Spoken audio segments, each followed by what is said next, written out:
সুবহানাল্লাহ আলহামদুলিল্লাহ লা ইলাহা ইল্লাল্লাহ সুবহানাল্লাহ ইয়ো সেলিম কাকা আলহামদুলিল্লাহ কি ও টুপি টাপি মাথার দিয়ে হাজি গামছা দিয়ে এনেতে গুরু তুকার মাথার কাছে আইন হলুদ ফেটে করেছেন ঘটনা কি?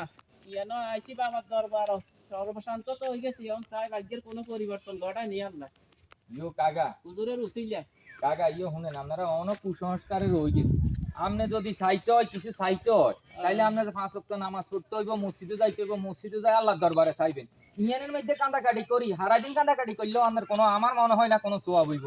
আর শুনেন পরিশ্রম হইছে সৌভাগ্যের ফসতি। আপনি নামাজও পড়তে হইব, আল্লাহর ইবাদতও করতে হইব এবং কি আপনি পাশাপাশি কর্ম করতে হইব, কাজ করতে হইব, তাইলে যাই আপনার কিছু আপনি পাইবেন। আপনি ইয়ানে ওই সারাদিন যদি কান্দাকাটি করেন আপনার ইয়ানে কোনো লাভ হইব? আর তো কোনো বোধগম্য নয়, আপনার কোনো লাভ হইব না। আপনি যাইতে হইব মসজিদও যাইতে হইব, নামাজ পড়তে হইব এবং তার পাশাপাশি কাজ করতে হইব। আপনি ইয়ানে বসে সারাদিন আপনি কি কইতে হইছেন? আর আইয়ে কাকা আর আইয়ে আইছি